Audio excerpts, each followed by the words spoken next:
Hey everybody, Christy from Happy and Healthy Wellness with you guys tonight. Filming another day of 100 Days of Girl with Lyme documentary. Today we're on day 15, and I thought a great topic for today would be herxing, or herxomer reaction.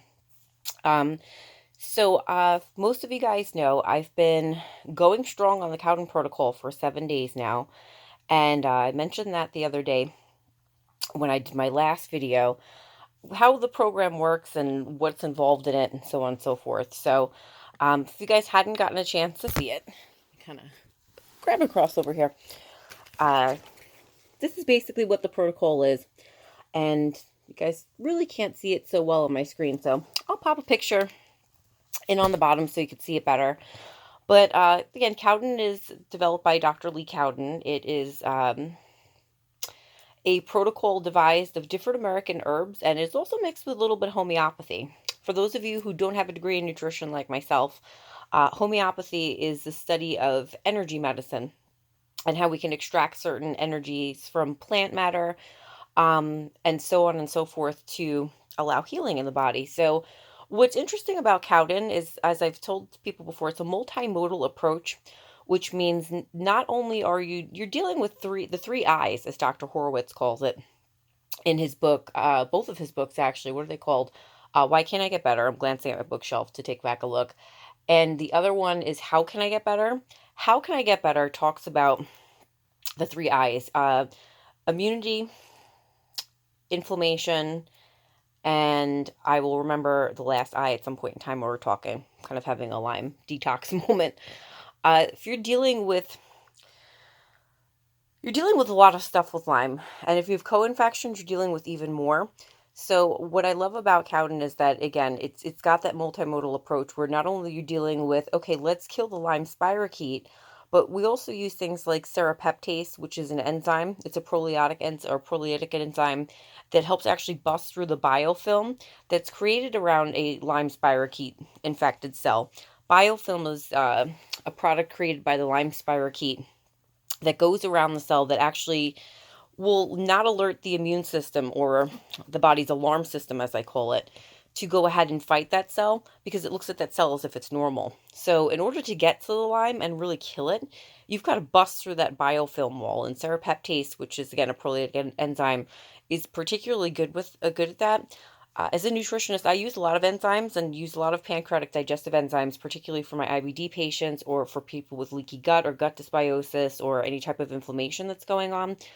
People with pancreatic issues, my patients with diabetes, I'll use it with. So it's not just good for busting biofilm, but that's a big piece of it, because if you keep taking antibiotics and you're not busting through that, they're not wall busting antibiotics, you're never getting through to that piece of it. So if you look at Dr. Horowitz's research, he definitely supports the Cowden protocol. I've had the pleasure of meeting Dr. Horowitz in the past at a lecture. He and I sat next to each other. One of my dear colleagues and friends is dear friends with him, so that's how that introduction came about. But anyway, fortunately for myself, I've been exposed to a lot of higher level learning, and that was one of the things that intrigued me about Cowden. It was like, okay, let's bust through that biofilm wall. So now we're getting into that cell. Now, what are we doing to obliterate Lyme once we've gotten into the cell? The next thing that you're going to want to do is, first of all, taking antimicrobial agents and doing what we call not pulsing them per se, as Dr. Horowitz would pulse antibiotics, which is, you take doxycycline one day, you take Coflexin another day, and then you're taking Rocephin the following day, and then you're off antibiotics for several days, but at high dosages for those 3 days. What Cowden does is it mixes different herbs together that have the bioenergetic effect with some homeopathy that they've thrown in there. So you've got a lot of antimicrobial agents, like, for example, if I go through some of the stuff on the list here, excuse me, as I've just drank some of this, Berber Pinella is very much antimicrobial. So is something like Spargia or Cemento, excuse me. This is what happens when I film videos at 2:30 in the morning. I suddenly can't read anymore. Stevia has been proven to kill Lyme disease cases, or at least be effective in, I don't want to say the word cure, because we know that's like a bad cardinal sin word. God forbid I say that.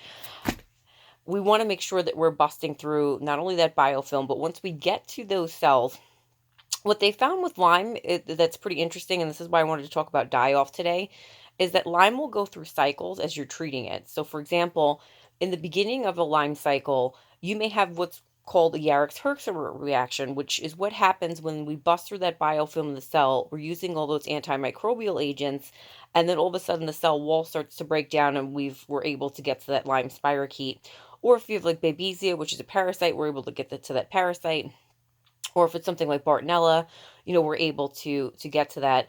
And what I like about Cowden is that, just like Dr. Horowitz's theory in terms of pulsing antibiotics, using different antibiotics over a course of a period of time is going to be better, because what happens is once these cells, interestingly enough, they found that the Lyme spirochete can live past of maybe like a 4-week stint of, let's just say I did Cowden for a month, or it was on oral antibiotics for a month.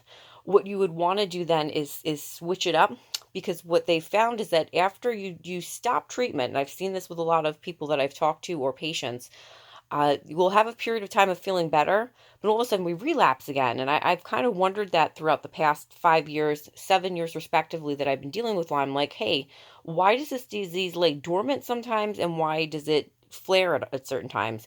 Now, as Dr. Horowitz talks about those three I's, which still can't remember the last one: inflammation, immunity, infection. Thank you. Hello. I was talking about infection the whole time and didn't remember that word. Yeah, you guys have to laugh at my brain. It works at like a quarter of the capacity it used to. I have to just kind of be silly with it. But if you're still dealing with an infection that pops back up once every 3-4 weeks, you've got to hit it with different things at different times. Otherwise, you create what I would call a super bug. And that's something you certainly don't want to do. I did that. So learn from my mistakes on this one. When I stopped Cowden in late 2017, mostly because of financial reasons, and like a lot of patients have the same issue. Of course, I've talked to many patients who run into financial trouble and then can't continue on with treatment. I got so sick after that. 2018 was really a difficult year for me in terms of being sick. I was fortunate that I made it to my best friend's wedding. I could not be in the wedding. I was like the maid of honor of the wedding, so that was important. Uh, and I'll just tell you, like, it was medical marijuana that actually got me through that day. I saved a square of really good chocolate that I get from California. Don't ask me how I obtain these things, guys. No, I'm just kidding. I legally have a prescription, but um, if you go back and I looked at those days, I kind of saved it for that. When we went on our Disney trip, I wound up with pneumonia and 2 collapsed lungs. And I'm still, kind of walking around like that, or scooting around like that, which, when I came back, I thought was funny. I'm like, I have to be like Hercules or something for the strength it takes me to get through these things.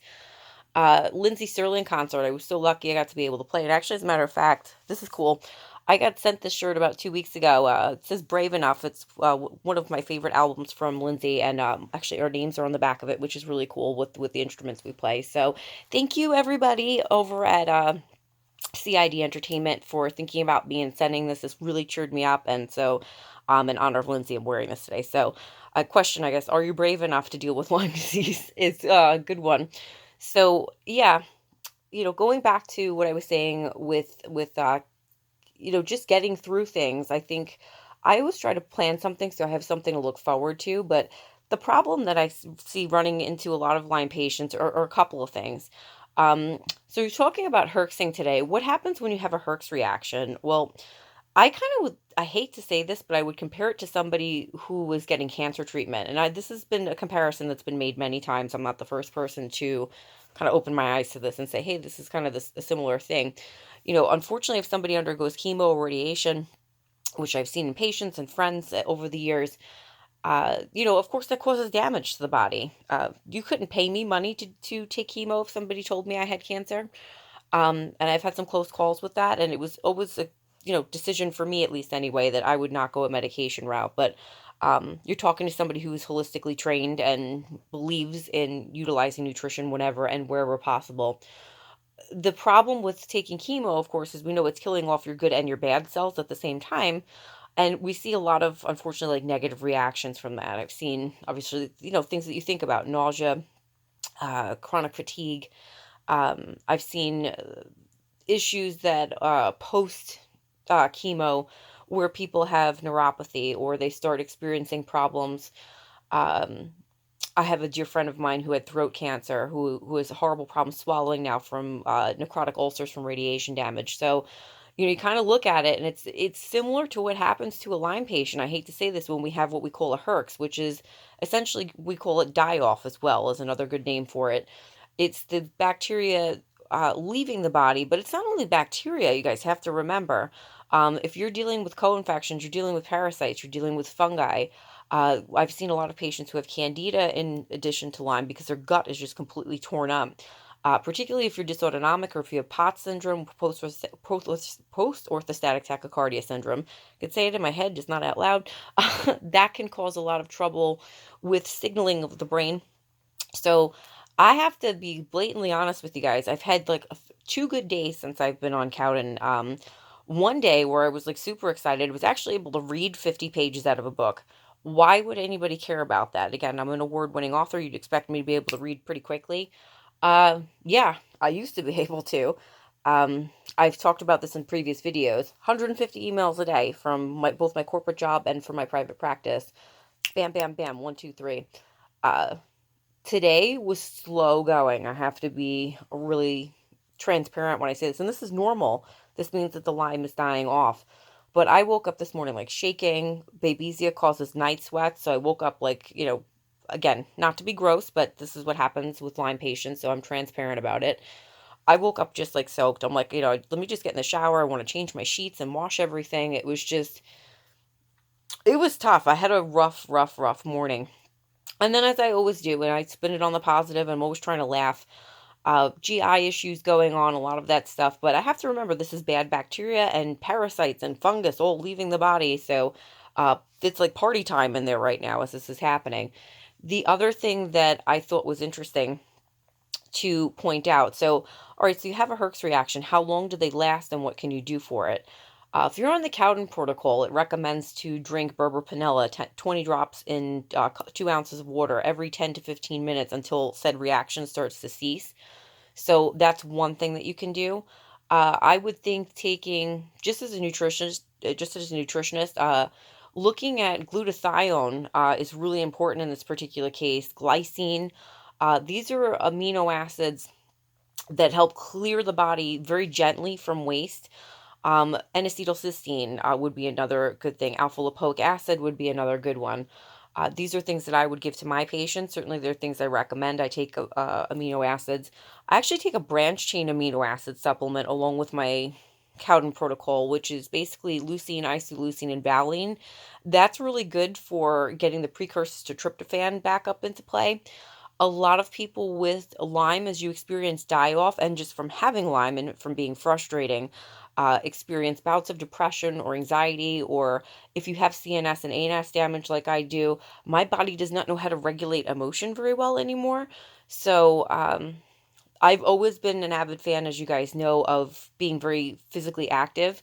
So that for me always keeps my stuff in check. However, what happens when you're herxing and you're like literally the past week I've been on and off just like vomiting and doing stuff in the bathroom that nobody needs to know about. It's like crazy. But at the same time, I'm thankful for this because I know the Lyme is dying off. I don't know if other Lyme patients have this issue. I've seen it with my Crohn's patients, so it'd be an interesting phenomenon to report on. I seem to do really poorly in the beginning of the day, and as the end of the day comes along, sometimes I'm better.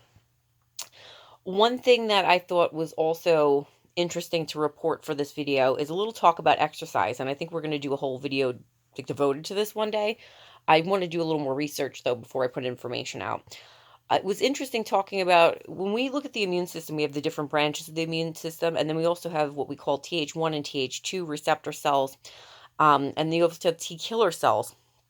And what's interesting about Lyme is that according to Dr. Joseph Burrascano, and Dr. Horwitz reports on this a little bit, there was a really interesting documentary that I happened to catch the other night that I was kind of fascinated by. As everyone knows, I'm a runner, and I've been banned from it for a while. I've signed up for my first 5K in May. So you figure that's going to take me a little bit of time to work my way back up to that. Although I've been working out for like a month now and I'm supposed to be doing pulmonary rehab, and I've kind of on my own graduated from that and done my own stuff and kind of surpassed it. But I find it interesting. I can work out limited, not anywhere near the workouts I used to do before. For example, when I had first got into remission, I could easily run 5, 6 miles a day. That was nothing. And then go into strength training when I came home, or do isometrics and things like that. So anytime I would go running, I would come home and do like 50 push-ups, like hardcore. I'm like Rocky in the driveway. These people looking at me like, what is this girl doing? I don't really care. Just doing like different stretches and things like that. Mountain climber, like I forgot what exercise it is, where you push your arms up from behind you and you're going back up and down like it's a push up, but you're working that whole like granny arm thing that happens. It's like just not cool when you wind up gaining weight like I did. So yeah, my endurance was ridiculous. I had gotten to a point where I was able to do diamond push-ups, which I haven't been able to do since I was, playing volleyball in high school. So yeah, that was back in 2014. I was in really ridiculous shape. It was really awesome. And now, I want to say like I can work out for like, I want to say like half an hour doing cardio and another 10 minutes doing strength training. But here's the deal, and this is what I've been trying to figure out. Now, I don't know if this is because of Cowden. I don't know if this is because I'm switching up medications and I'm trying to obliterate the last four meds that I'm on. Like my goal is to, hopefully be off of them by the end of the year. Um, what I notice is that if I exercise, 2, 3 days in a row, for some strange reason, I'll wake up on like the fourth day and I'm just like, oh my God, like what happened to my energy? Like it just like kind of zapped out. Meanwhile, before when I was training, I never took a day off from working out. Like what was the point of, I would maybe just do something slower that day, but it was never, don't go for a run today. I would run if it's snowing, if it's raining, it could be hailing outside in the middle of a storm. I don't care. It's like it takes that discipline to just do it no matter what. Even if you're running, through puddles with wet sneakers. Like I think it's funny actually. In the summer, it's actually pretty cool. But I digress. As I talk about my happiness of running, I think it's really interesting that what Dr. Birscano reports is that for people with Lyme, you should really be careful and pace your workouts. He recommends to like start working out once every 5 days. And I looked at that, I'm like, well, that's just silly. But according to his theory, and this makes a lot of sense, your T cells and your immune system, as they're depleted by working out, for people with Lyme, they're not regenerated as quickly enough as we would need in order to recover from a workout like a normal person would. I want to say normal, but a general person who's not dealing with something like this. So I think that that's really interesting. And then he talks about going from 5 days to okay, take a few rest days. Now, okay, now go every 4 days and work out. Now every three, now every two. But he does not recommend working out every single day. Although, here's the contrary to that. And I've always believed this. So yay for me for thinking along the right lines. And for Dr. Briscano for putting out some amazing research. I mean, if you go look at him, he's now doing research with Columbia, which I'm an alumni of. So anything that comes out of Columbia, Dr. Brian Fallon is a really famous psychiatrist from out through Columbia who studies, the effects of Lyme on people with neuropsychiatric issues, like myself. Lyme caused me to develop all kinds of crazy stuff. But I found it interesting to say, with Dr. Birscano, people who are athletic prior to getting sick and or either that or become athletic prior to getting sick, do a lot better with Lyme in general. And that makes a lot of sense because to me, if you're trying to get rid of a toxic burden in the body, whether it be bacteria, whether it be from something like Bartonella or Babesia, which is causing parasites, the more you move, the better off you are. It's just with bacteria, just to consider this. Your gut flora should be 80% to 90% good bacteria and about 10 to 20% bad bacteria. And I wrote about this in my first book, the IBD Healing Plan and Recipe book. That statistic is old school. Believe it or not, like CVS even had it posted in the store the other day. I should post a pic. I should take a picture of this. It's like 90% of the serotonin is in your gut. I'm like, oh wow, somebody finally has figured that out while they're selling antidepressants in the store. So I thought that was kind of oxymoronic while you're looking at these probiotics. But go CVS for the sign. Anyway, outside of that, um, yeah. So a couple of things. So herxing, is obviously a phenomenon that we deal with, and how do you put up with that? And keep going on your treatment even when you feel like garbage and you're trying to get through the day and you're just like, wow, my body is just all out of whack. And then also, how do you develop an exercise routine that you can stick to? I would recommend, and again, I'm not a personal trainer. I'm not maybe the best person to ask about exercise questions, but I am somebody with like, 20 plus years of, working out experience, in addition to my best friend and my big brother are both personal trainers. So I've got two people who are always in my corner that I can ask questions to, and certainly would agree with that. My father, who was a bodybuilder, always taught me when I was little, if you get sick, sweat it out, like run around as much as you possibly can, and get rid of all the toxic burden. But if you look at the gut as a whole, I've had patients with IBD and IBS in the past who were carrying like 10 pounds of bad bacteria like right in their gut. Put the patient on probiotics, suddenly all of a sudden they start losing weight and they wonder why. And it's weight that needed to come off. And it's always in that gut area that you see it. And I find that to be interesting. So your gut could be filled with a ton of bad bacteria, and you may be walking around with like, a few pounds of that kind of floating there. I know that sounds gross, but it's just part of the way things go. So I think being on a really good probiotic is a great idea. The probiotics we use in our practice are from Original Medicine. They're multi probiotic. This one here has got 1, 2, 3, 4, 5, 6, 7, 8, 9, 10, 11, 12, 13, 14, 15 different types of good bacteria in here, including Aspulardi. If you guys don't know, Aspulardi is also a biofilm buster. So if you have Lyme disease, Aspulardi not only takes care of busting out that biofilm that you want to get rid of, but it also is really good for things like Babesia or for Candida. So that's a really great tie-in. So this is something extra that I take. I take like 5 of these a day. If I don't take them, I have digestive issues. So interestingly enough, even with Cowden, I still take this. Another thing, if you guys have leaky gut or if you have problems going on with that, there's been a lot of research on Biocidin. So, and again, I don't get no endorsements from any of these companies. There's something like stuck to this. Biocidin is good. A couple of drops a day would get rid of a candida infection, or if you have some sort of parasitic infection. This is also good for patients with SIBO, small intestinal bacterial overgrowth. So if you have IBS or IBD, I would definitely recommend popping this in.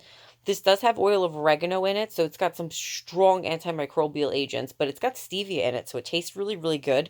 If you've ever tasted oil of oregano by itself, as a nutritionist, I've eaten all kinds of crazy things. I'm a very adventurous eater, and I like the taste of 90% of what I put in my mouth. Usually oil of oregano. Ugh, yeah, it's just, I'll take it, but it's just not very good. This has got the oil of oregano in it, but you can't notice the taste. The stevia drowns it out. And stevia is good at killing Lyme too. So that's interesting. So I always get questions like, what supplements do you take? What else? This is funny. Some people have a vitamin cabinet. You guys would laugh if you saw my nightstand. It's just like now covered in vitamins. I have no more room for all these vitamins that I have in my apartment. Another thing that I've been taking for years, this is Garden of Life's vitamin code.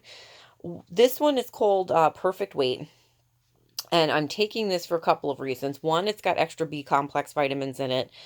There's a weight loss blend in here. This is a whole food multi. It does have digestive enzymes built into it, which I love.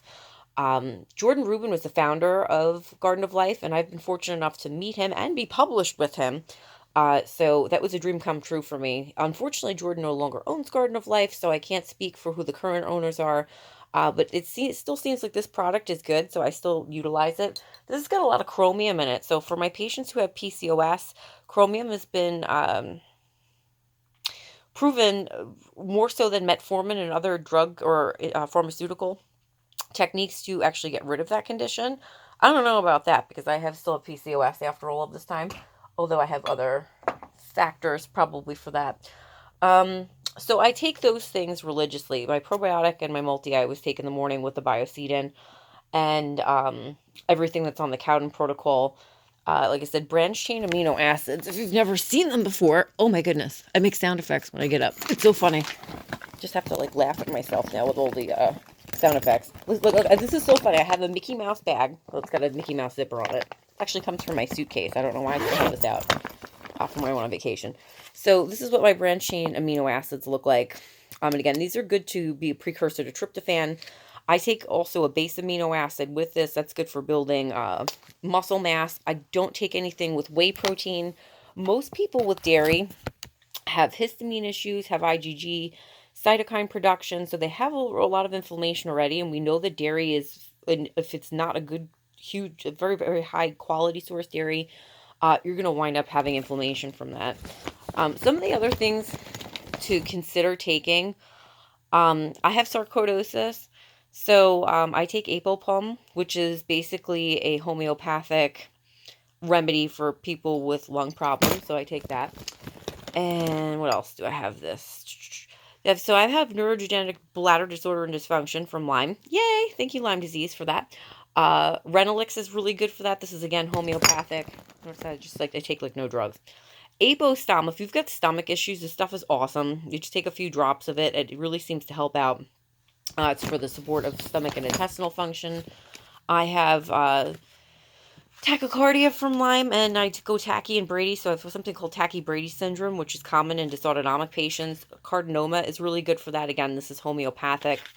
And this is made by Pekena. What else? If you can't sleep at night, Classical Pearls makes this really cool supplement called Peace Pearls. I definitely recommend this. And Tiger Pearls also are good for CNS and ANS damage as well. You should definitely consult a nutritionist before you start taking the stuff, or a naturopathic physician, or somebody who's very well-versed, an MD who's well-versed in nutrition. Quite honestly, you should not be taking all the stuff without, in my case, I consult with a colleague. I don't know everything, so one of the things I like to do is get a lot of research on something and then go to take it. I'm very fortunate. I have a really great naturopath in my corner, and all of my nutritionist buds, so they help me out a lot. So I guess the long and short of today was looking at how Cowden works, what happens when you have a Herx reaction, and again, symptoms can vary. Like I said, I mentioned having more severe night sweats, which again, gross, but you can deal with it. Having issues with vomiting, having issues with gastro type of things that nobody wants to hear about, and heart problems as well. It was funny. I woke up on the 5th day that I was on Cowden. I'm like, oh my God, I feel like so much better. My mental clarity was a lot better. I've had a significant amount of cognitive issues since starting out with Lyme.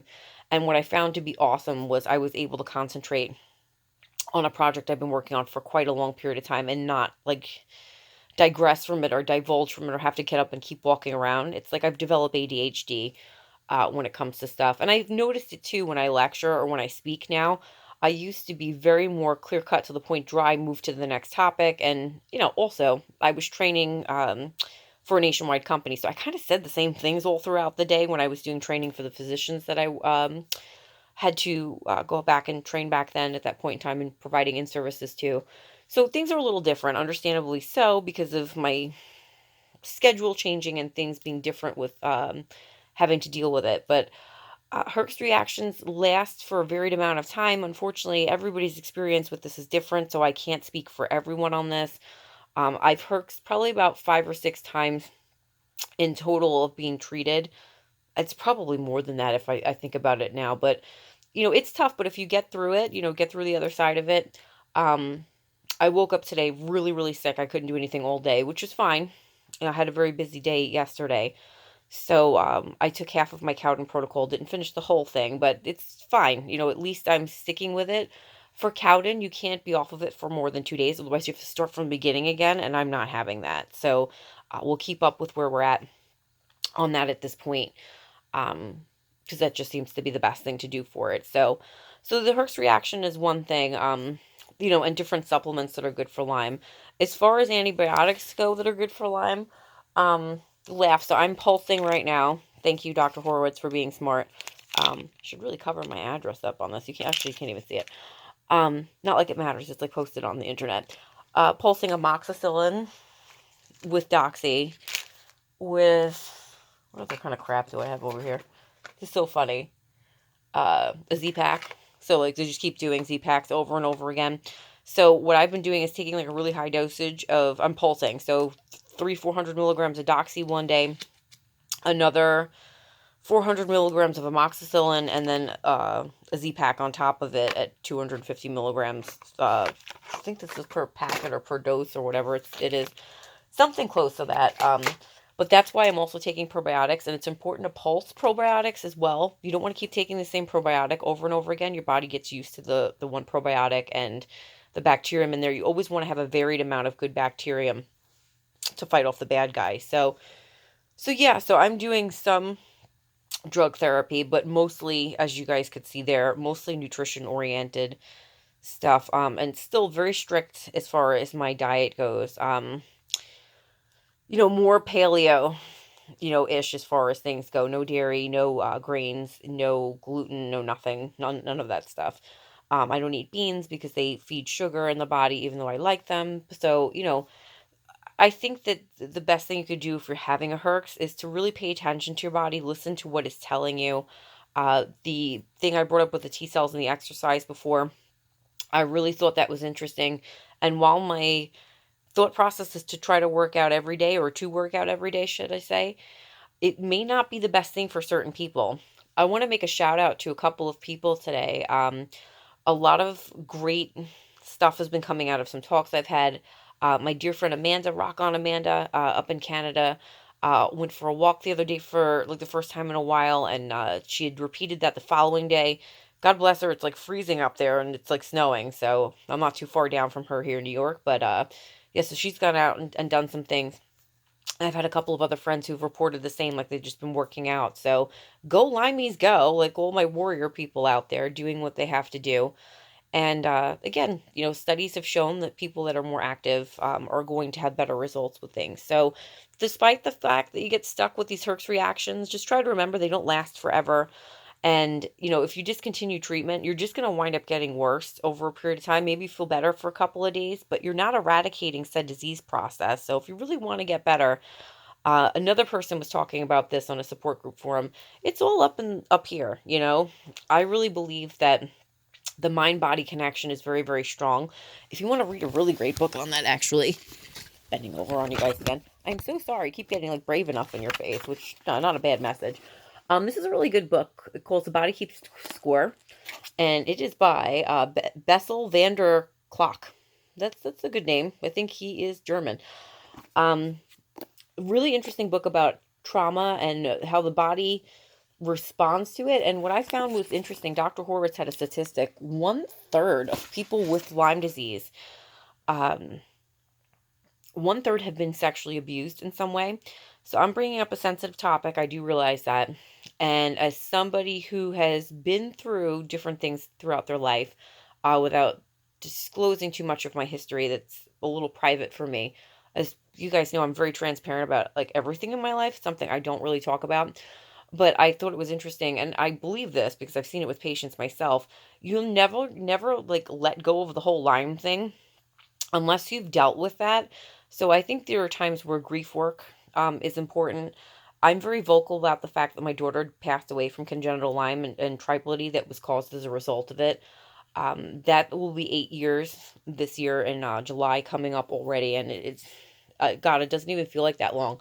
So imagine walking around with a disease that you know that your kid died from. It's pretty screwed up, and definitely, I don't know, somewhere in my thought process, the first couple of years when after that had happened, I had Lyme carditis. We treated it, and I went back to work, and I was fine, or I thought I was, and it turned out that all this stuff was brewing, and then went up with Lyme meningitis.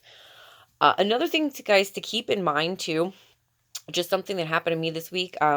I got some funky test results back, and one of my doctors wanted me to go back for another lumbar puncture. This would be my third one. Like, do we really need more PCR? My PCR testing, my Western blot showed that there were Borrelia burgdorferi, Borrelia moti, I don't know, some new interesting weird strain of Lyme that's out now that Dr. Horowitz was speaking about, and then Babesia and Bartonella. So all of these things went up in my CSF, my cerebral spinal fluid, twice. I don't need to go for a third lumbar puncture to, show that it's either still there. Plus, consider the fact that while you're getting treated, certain things may not show up. And also remember, the gold standard test right now is IGeneX labs. So I would definitely go through something with IGeneX before I would bother even getting another tap done. IGeneX does work with the majority of insurance companies now. So if you're confused in terms of how to get a good test on Lyme, and to make sure that you can find out if you have co-infections, IGeneX is using a much better fish test, much better ELISA test, much more sensitive than the standard testing through LabCorp or Quest or whatever lab that you're currently using. So IGeneX golden standard for that. Anyway, guys, so just kind of a synopsis of what we spoke about today. Again, what do you do if you have a Herx? Just do the best you can to keep getting through it. Rest if you have to. Drink a lot of water. If you're still herxing really bad, berberionella is good. N-acetylcysteine is good. Alpha-lipoic acid is good. All of that stuff helps the liver and the kidneys get rid of toxic burden that it has going on faster, so this way you feel better. If you really feel like crap and you can't take a Herx, you could always take binded charcoal, and that'll take whatever you just took and kind of flush it out of the body. Um, in a not like I just took like an enema type of way or something like that. More of a gentle, deal with something like that, more of a natural thing. But at least you're not leaving all that stuff stuck in the body. Glycine is good for that, which is another amino that I like to use for people with sensitive stomachs and chronic issues like that. So that's what you can do if you're having a Herx. As far as exercise goes, if you're not already doing it, even if you're stuck in bed, there are exercises you can do in bed. So I think everybody should be moving around. Certainly shouldn't be laying idle. That's just going to make things a lot worse. And finally, looking at the connection of emotional trauma and dealing with Lyme. Again, remember Dr. Horowitz's statistic: 1/3 of the people that came into his practice, 1/3, and he's treated like 12,000 people with Lyme up to date at this point, have experienced some sort of abuse. So I think dealing with that emotional trauma is important. So that book that I had recommended before, really great one. I have to say, I'm like 100 pages into it, and I'm pretty impressed by the stuff I've learned. And my undergrad degree is in psych, so it's not that I haven't been exposed to that type of thing before. Now and again, you just need to remind yourself. Also, keeping in mind the treatment that we go through for Lyme is a little bit PTSD inducing. You're going to wind up getting sick from most of the treatments, and then we're paying for stuff that doesn't always work, and there's the stress that goes with that, and different things like that. Again, the people I've seen that do the best have a really good mind frame, but that's easy to lose when you're struggling through so many things, and especially when you find that the majority of people don't really understand what you have going on. So the lack of emotional support and having a support network for some people can really wreak havoc. And I've seen this with patients before. They just kind of fly off the deep end because they're really frustrated and they don't have anybody to turn to. And I think that that's a really dangerous situation. So, remembering that being the case, I think is super important. So that is my rant for 100 Days of a Girl with Lyme documentaries. Again, going into day 8 on the Cowden protocol. It's like 3 o'clock in the morning in New York, so we'll say it's already day 8. Herx for most of this week, but we're looking forward to next week. It should kind of die off, pun intended, I guess, on that one, as far as that goes. And I hope to get some more product reviews out to you guys and resume our whole vitamin amino acid educational spiel that we've been on, and get some vitamin M videos out. I haven't had any fun vitamin M videos for you guys for a while. I'm wearing a Lindsay Sterling shirt. Like, what is going on with me? I have to make sure that I have to put that back into play for you guys. So I hope all's well, and I hope that you guys enjoyed that video. If you know anybody with Lyme or with a co-infection from Lyme, please pass it on. Maybe they haven't heard of this protocol before. Again, I don't get endorsements for many of the things that I do. These are just products that I found or that have been recommended that have been helpful for me. And again, my big disclaimer, please just don't start taking a bunch of supplements. Consult a Lyme literate medical doctor, consult a nutritionist, consult a naturopathic physician who knows what they're doing.